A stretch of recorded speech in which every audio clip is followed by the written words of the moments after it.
King79 here, back with another Generation 1 Transformers review. This time it's a review of the last year's release, the San Diego Comic-Con exclusive Blaster, along with his 3 cassettes. Quick look at the packaging. Comes with this kind of crazy hologram, sort of disco retro thing on the outside, which kind of says Autobot Blaster, which is kind of nice, kind of odd, but something a bit different. And inside you've got the more familiar Transformers universe packaging, showing Blaster, of course Autobot Blaster. If you've got the Perceptor reissue and the Insecticons, then this is a nice sort of continuation from that. Same sort of packaging inside, pictures of the figures. Obviously I've removed them, they're displayed in robot mode when you get them, but yeah, it's nice sort of packaging, and some sort of blurb on the back about Blaster, but I'm not going to bother going through that. You can check that out yourself if you like. So on to the figures. If we do Blaster first of all, here he is. He's a direct replica of the original G1 figure. One I had as a kid, but I had a second-hand one which a mate sort of sold me for. I think I sold him for a couple of Star Wars figures or something. So I never had one that was complete. Never had a gun, and the eject button was knackered, which you'll find on a lot of original blasters. So it's nice to get one in mint condition. Unlike the Insecticon reissue, there doesn't seem to be any issues with the quality of the plastic. It appears to be pretty good. The Insecticons, the plastic was clearly sort of relatively cheap, and it felt that way, quite lightweight, and I didn't really like the reissue Insecticons. Perceptor suffered from the problem with the missile launcher, where the missiles just fell out, and Piranacon recently, obviously he's not made of particularly great plastic either, so it's nice to have a reissue that doesn't suffer from any of those little quirks. But that is Blaster. His cassette mode, his tape deck mode, it will be familiar with anyone with a passing interest in Generation 1. You've got all the buttons in the front. You've got eject there, and the off buttons and the play button. Obviously they don't do anything, it's not a working tape player. And you've got a power sort of button there, if you can just see that. But all the stickers are applied when you get this guy. You don't apply them yourself, but he is a very nice cassette player. Pop to one side, and I'll go through the box that he comes with. First up is eject. Blaster background there. First up is eject. This original figure, there's a couple of differences with this an original figure.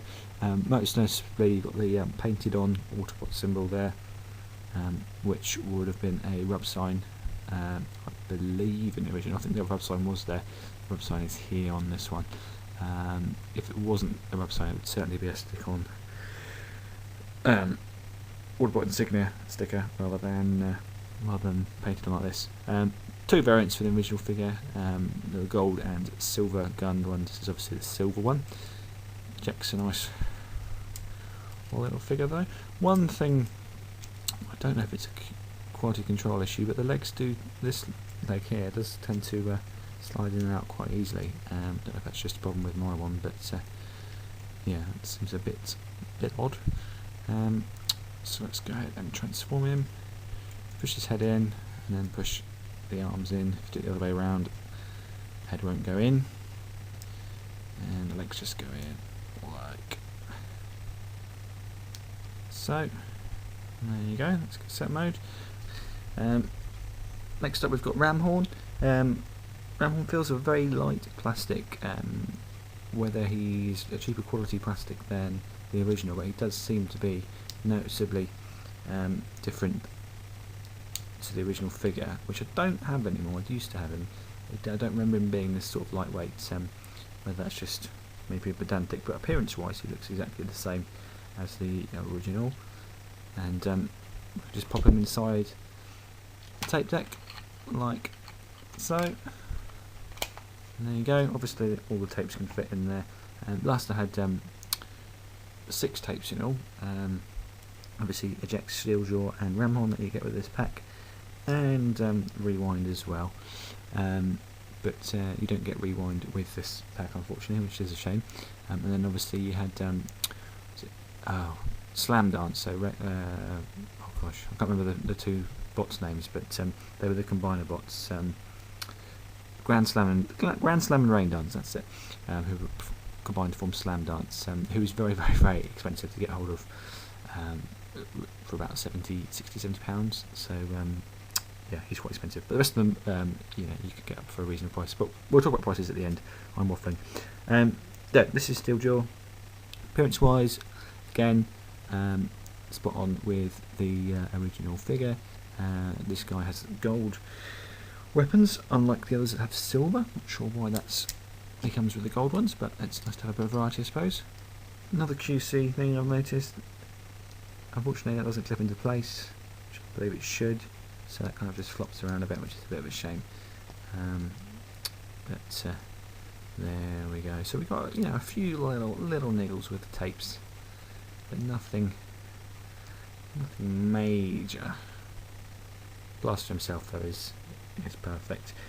So there we go. That is steel jaw.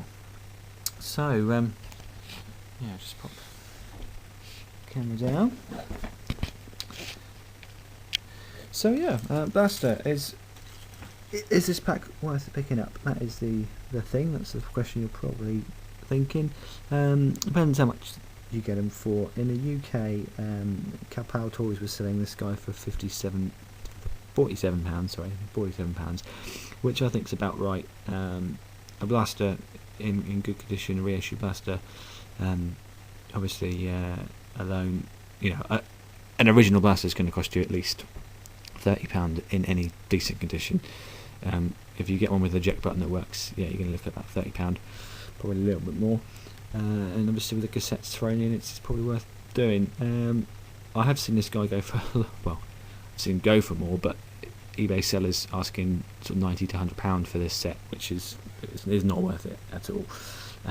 But if you like Blaster, you probably will have got this guy by now, as he has been out for sort of best part of 9 months, I think. But I thought I'd do a quick review on him, just give you some thoughts. If you haven't got him yet, you know, and you want to get him, look around. I'm sure you can get him for a decent price. Just a shame he didn't come with rewind, really, and it would be the 4 main tapes with him. Okay, that's a rather, I suppose, a relatively quick review of Blaster. I hope you enjoyed it, and I will see you guys again very soon with another Generation 1 review. Bye for now.